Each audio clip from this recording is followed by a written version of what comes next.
Hey peeps, welcome back to my channel. I have another video for you today, and it's going to be a short one, but hopefully one that will help. So if you haven't subscribed to my channel yet, please do so now. Hit the bell so you get notified when I have new videos out. And if you like this video, give it a thumbs up if you would, because it helps the algorithms. Which means, when I say that, it means it helps people find my videos when they search on certain terms. The more likes, the more views, the more prominent your videos get. So I will be right back in a moment and we'll get started. Oh, it's been a week. It has been a week, I tell you that. First, our lovely Caly was very sick. Had to take her to the doctor. She had a fever of 105, which I caught early on, luckily. But she needed 2 shots of antibiotics, one a short one that kicked in early and another a long-lasting one that lasts 2 weeks. Now this has happened to her once before and she almost died from it. So the minute I noticed that she was under the weather, I was panicked. We were at the vet immediately. And he called it a fever of unknown origins. Most likely what happens is they eat a bug or something that has a bacterial, infection or bacteria in it, and they get infected from it. So even indoor kitties can run the risk of eating things that aren't good for them. Outdoor kitties often eat birds and get this problem. So that's why you don't necessarily want to let your cat chase and kill birds and mice, because there could be something in that bird or mouse that will hurt your kitty. And that's one reason why I don't encourage them to hunt bugs anymore. Anyway, so she is feeling better. It took a few days. I had to give her a supplement to stimulate her appetite enough. But she's now eating on her own. And she is moving around and coming up for pets. And while she's not quite as perky as she normally is, she's on her way. So I'm very relieved over that. But early this week was difficult. I was so worried because she's my Velcro kitty. She's my heart kitty. And while they all are, she and I have a special bond, as you probably noticed when she comes up and helps me with these videos. Anyway, so yeah, that was earlier this week. And then now it is snowing outside, and we have about 8 inches of snow, and it's still snowing. It's supposed to snow through tomorrow and then turn to rain, but it was something that wasn't quite expecting, and it's all white. I'm glad I got an Instacart order in last night before it really hit, because last night we had about half an inch and we went to bed. And this morning there was like 6.5 inches already. And it's been snowing all day, and it's still snowing. I'll intersperse a few pictures along here so that you can see. Our yard looks like a winter wonderland, and it's beautiful. But yeah, we don't go out during the snow. Not that there's any place to go because pandemic.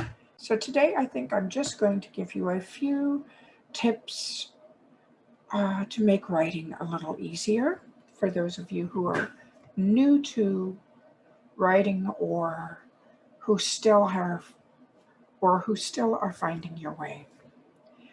First, one of my big tips to people is to observe and listen. When you're out to dinner, when you're out in public, listen to people and their conversations. Now, I know that seems rude, but every writer I know listens in. You don't necessarily use it word for word, especially if it's a friend talking. And you don't steal other people's lives necessarily, but you can get a real feel for dialogue and how people interact by watching people and listening. And then, as I've said before, play the what if game in your mind. Oh, those two people are arguing. What if she just told him that their child isn't his? What if he just told her that he has an incurable disease? What if they just found out that their mother was abducted by aliens? I don't know, but let your mind go wild and play out scenarios in your mind. This will keep your subconscious and your conscious mind active and fluid and moving, because people always ask me, how do you come up with all those ideas? Where do they come from? I can't answer that. I often just joke around saying the idea fairy brought them, because I don't know. They're just there. I'm constantly coming up with new ideas, and I'm convinced that part of it is the way I look at the world. I look at the world through a big what if lens. What if this? What if that? What if this happens? What if that happens? It can play to my detriment at times. I can imagine the worst scenarios, in terms of friends and family. And it's difficult at times. I can work myself into a frazzle with it. But the fact is, that's how my mind works. What if, what if, what if? Another tip I have is, while you are writing, if you think of something that you need to add in later on, jot it down on a piece of paper next to your computer, next to the keyboard, so you can see it. Now, I do this with my reverse outlines, which I will link below, if I can remember what video it's in. Well, I'll just tell you again. A reverse outline is something I developed many years ago. When you finish a chapter, when you finish writing a chapter, go through, make a bullet list of the highlights that happen in that chapter. That will help you keep on track as you write through the book. And if you think of something that needs foreshadowing, if you write something down and go, oh, I need to foreshadow this in an earlier chapter, on your reverse outline, make a note of it. And that way, when you go back and revise, it's there when you look through the reverse outline. Another thing that I have done is I buy printables off Etsy for my planner supplies, but I also buy them for my characters. Now, I bought this particular one. It's got, a week of days that you can print out, and it doesn't work for my planners. But what I do is I print off a couple weeks. I will note the date, like somewhere up here. I haven't done that yet on this day. I will note the chapters this day appears in right there. And then if my character has an important dinner or an event during the day, I will note it down, and that way I can keep track of what goes on in my character's life. I keep a planner for them, basically. And I've thought of actually buying a real planner, just a whole planner, but it seems like it's much cheaper to print off a printable calendar for them.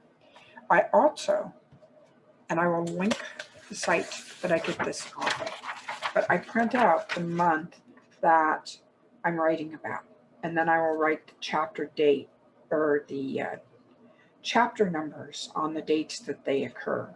Now, I get this calendar off of a site that has accurate sunrise and sunset times, moonrise and moonsets and moon phases, so that when I have shifters or vampires, I can tell when it's sunset, and I can look and go, oh, they need to be underground or out of the sun's rays by this time at the morning. 7 a.m., the sun's coming up, so they cannot be above ground past 7 a.m. And that's helped me tremendously over the years. There are a lot of little tips and tricks like this that can make your life as a writer much easier. Let your imagination go wild. Think of what you need for your character to keep track of things. For instance, when I have a wedding in a book, I will go through and search on wedding dresses until I find one that looks the way I want. I will print out a copy of the dress, and I will look at it as I describe the dress. So those are a few tricks to help make your writing easier. And I'm going to leave you a little hint here. In Conjure Web, the third Moonshadow Bay series, there is a huge Easter egg. There is a huge surprise. And I'm not going to tell you what it is because I'd rather you find out for yourself. And boy, will you know. I mean, you will not be able to read this and not see what it is. But yeah, there's a huge surprise. A lot of people have asked me over the years to do something, and I have resisted because there has not been a good way to do it before this. There's just not been the appropriate connections. But in Conjure Web, which will, oh, when is it coming out? Hold on a second, I will find out. In Conjure Web, which I plan to bring out in late April, mid to late April, you will see this massive, massive Easter egg, and it will play into future books, and I'm not going to say any more than that. Anyway, so that's going to be it for today. It's snowing. Caly's doing better. I'm going to have air-fried chicken for dinner. I hope you have a lovely Valentine's Day if you celebrate it. And with that thought, I will say goodbye until next week, and I hope you have a lovely week. And I will be off and writing this afternoon. Take care. Bye-bye.